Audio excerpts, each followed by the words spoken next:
continuation of a lesson number 3 series. Now page number 36. Once the elected, this candidate becomes a member of parliaments, MPs. Now the members of Lok Sabha, right? As I said, the all members after every 5 years, Lok Sabha elections are held. There are 543 plus 2 Anglo-Indian members. Lok Sabha is known as houses of people. When all these members are elected, they form a parliamentary and they are known as member of parliament. They have to follow few functions. The main function is to select the national government. Parliament of India consists of President, Rajya Sabha and Lok Sabha. When I talk about the Parliament of India, this Parliament of India consists of 3: President, Rajya Sabha and Lok Sabha, right? Lok Sabha and Rajya Sabha. Lok Sabha, as I said, every 5 years it is elected. After the Lok Sabha election, a list is prepared. लोक सभा का election हो जाता है, फिर एक list prepare की जाती है कि कितने टोटल मेंबर्स कौन सी पॉलिटिकल पार्टी के बिलोंग होते हैं for a political party to form a government, और इस लोकसभा में से एक रूलिंग पार्टी फॉर्म करनी होती है. तो जो भी पॉलिटिकल पार्टी के मेंबर्स ज़्यादा एमपी होते हैं, यानी ज़्यादा मेंबर ऑफ पार्लियामेंट में कोई भी एक पॉलिटिकल पार्टी के मेंबर्स ज़्यादा होते हैं तो वो रूलिंग पार्टी फॉर्म करते हैं. For a political party to form government, they have a majority elected MPs, right?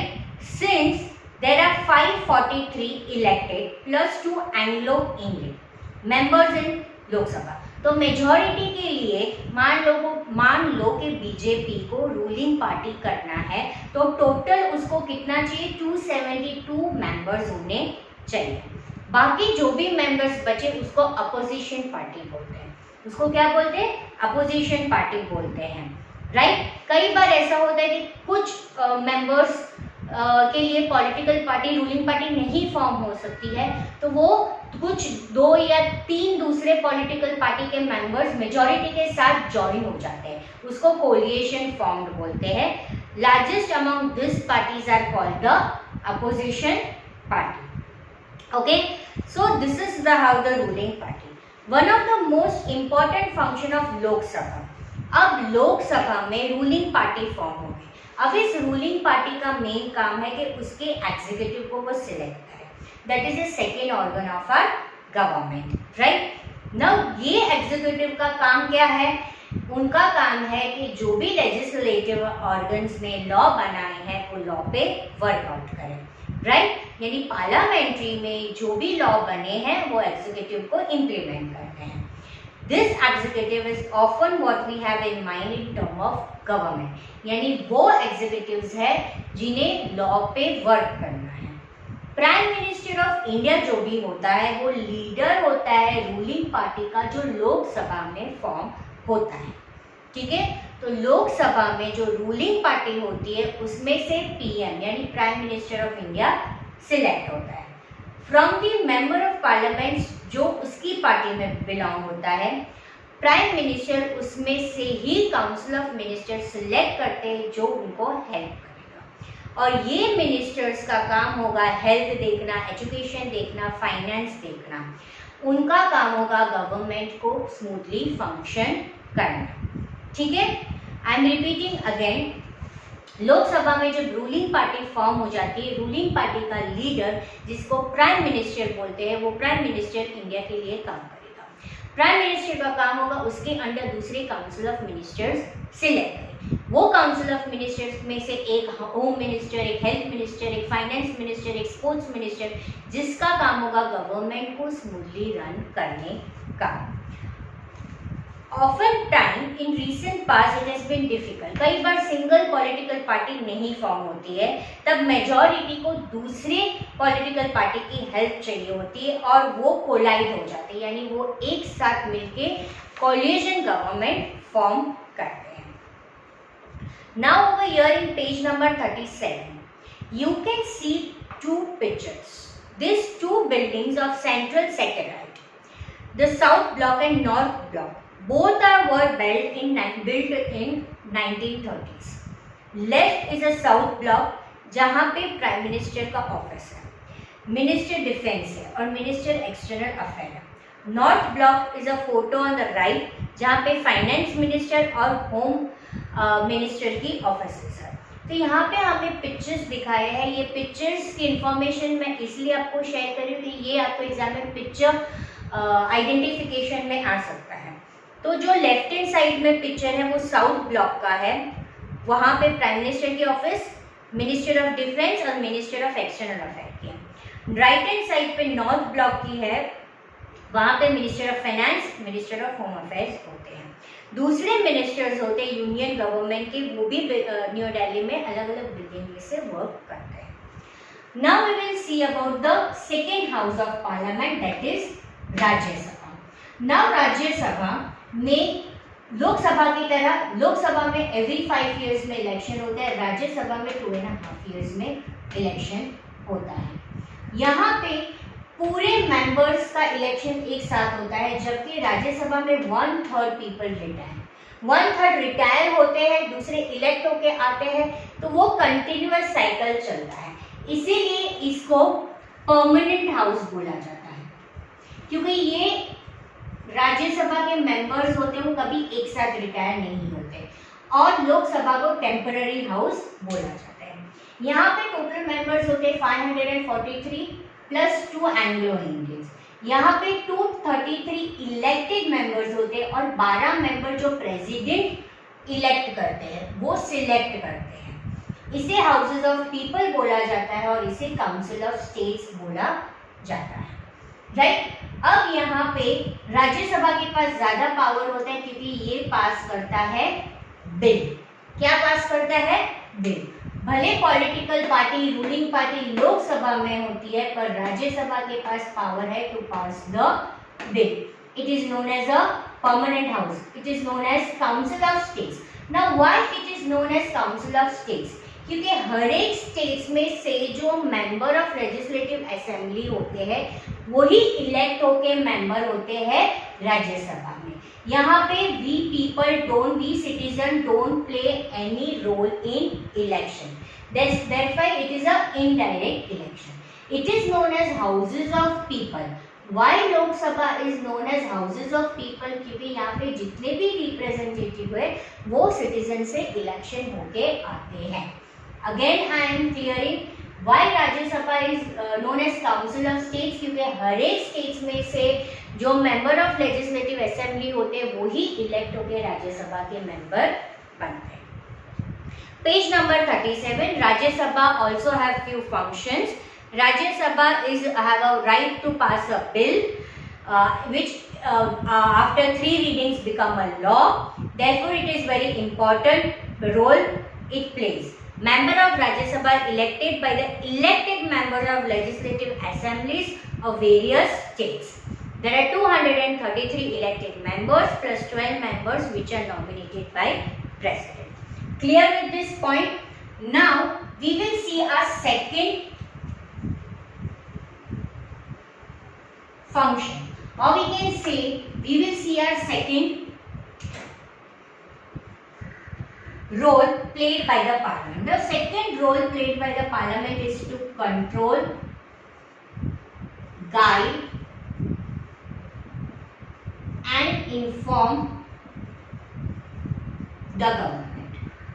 Now this is the second role of the government. Parliament has a session, यानी उनको हर एक कुछ महीनों के बाद एक मीटिंग होती है जिसको सेशन होता है। ये सेशन शुरू होता है क्वेश्चन आवर से, यानी जो भी रिप्रेजेंटेटिव्स होते हैं उनसे क्वेश्चन पूछा जाता है कि आपको जो काम किया गया था एग्जीक्यूटिव्स ने वो काम किया है कि नहीं। क्वेश्चन आवर बहुत ही इम्पोर्टेंट मैकेनिज्म है और वो बताता है कि जो भी मेंबर ऑफ पार्लियामेंट्री है वो प्रॉपर काम कर रहा है कि नहीं, राइट। सो जो भी मेंबर है उनका काम है कि गवर्नमेंट को इन्फॉर्म करना, कंट्रोल करना और गाइड करना। अभी कैसे पता चले कि प्रॉपर्ली वर्क होता है? तो पार्लियामेंट्री में कुछ कुछ महीनों में सेशंस होते हैं, यानी कि मीटिंग्स होते हैं। ये मीटिंग शुरू होती है क्वेश्चन आवर। क्वेश्चन आवर में मेंबर ऑफ पार्लियामेंट्रीज को पूछा जाता है कि उन्होंने ये काम प्रॉपर्ली किया है कि नहीं। This is a very important way through the parliament controls the executives, right? So it controls the executive, वो एग्जीक्यूटिव पे कंट्रोल करता है। कैसे? तो उनको क्वेश्चन पूछ के, शॉर्ट कमिंग्स पूछ के, बता के पीपल के ओपिनियन जानते हैं कि हमारी गवर्नमेंट प्रॉपरली वर्क कर रही है कि नहीं। Asking questions of the government is a very important task. Most of opposition party plays a very important role in question. कैसे? वो लोग लूप होल्स, यानी कि वो जो एग्जीक्यूटिव रूलिंग पार्टी के एग्जीक्यूटिव्स होते हैं उनके लूप होल्स निकालते हैं, उनके ड्रॉबैक्स निकालते हैं कि उन्होंने कहाँ पे गलती की है और उन्होंने कहाँ पे काम नहीं किया है। Opposition parties play a critical role in a healthy functioning of a democracy. जो पार्टी जीती नहीं है वो हाईलाइट करती है drawbacks in various policies and programmes of the government which they have said that ये policies वो fulfill करेंगे। Page number 38, government gets a valuable feedback. अब उनको फीडबैक मिलती है ये क्वेश्चन आवर्स से, जो एमपीज को वो क्वेश्चंस पूछते हैं, वो डील करते हैं फाइनेंस से, कई बार गवर्नमेंट अप्रूवल भी देते हैं यही सेशन में। This is one of the several way in which parliament control, guides and informs the government।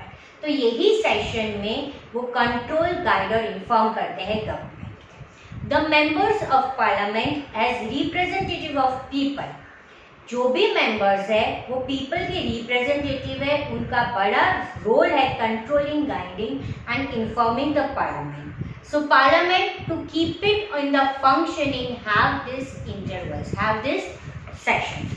Now what is the third role?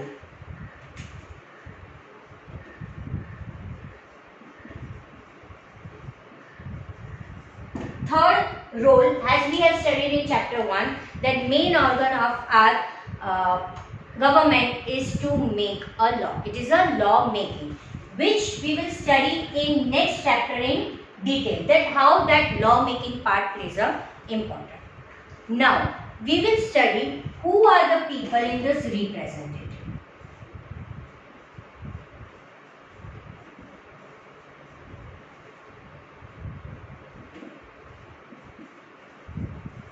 यानी कौन कौन पार्लियामेंट में रिप्रेजेंटेटिव बन सकते हैं, कौन लोग होते हैं। Parliamentary now has more and more people, अलग अलग बैकग्राउंड से आ सकते हैं। पहले ब्रिटिशर क्या करते थे, हम इंडियंस को गवर्नमेंट में, लेजिस्लेटिव में नहीं आने देते, but after independence, after a constitution, every man has a right to play a role in a government. So there are more rural members और मोर रीजनल पार्टीज, अलग अलग बैकग्राउंड से इलेक्ट होके लोग आते हैं और पार्लियामेंट्री में आते हैं। और पॉलिटिकल पार्टिसिपेशन में एक रिजर्वेशन दिया गया है, इसीलिए दलित्स के लिए, अदर बैकवर्ड क्लासेस के लिए, विमेन्स के लिए, so there has been increase in political participations from Dalit and the backward classes, right. So in democracy we can say all people can participate in the parliament from different background, from different society, they can come and they can participate. Page number 39, it has been observed that representative democracy can come from any society, right? With this in mind, some seats are reserved in parliamentary, and that is why few seats are reserved for scheduled caste and scheduled tribe. This has been done that member of parliaments elect from all the constituency. वो हर एक constituency में से elect होके आए, तो जिस area में जो रीजनल बैकग्राउंड की कंस्टिट्यूएंसी से मेंबर आता है तो वो फेमिलियर हो उसके प्रॉब्लम से, इसीलिए दलित हो, आदिवासी हो, सबको ही सीट दिया गया है। Even reservations are given for women, right? More recently, reservation for women are also given. 60 years ago, only 4% of MPs were women, and today we can see 11% are women as member of parliamentaries. Okay, so we can see that each and every people can participate in the parliamentary. So over here we finish this chapter. Glossary, there are 3 words given. unresolved. It is a situation which is not easily solved. Okay. So this glossary is very important, and a short note on Lok Sabha and Rajya Sabha is important. Over here we finished the chapter number 3 of your syllabus.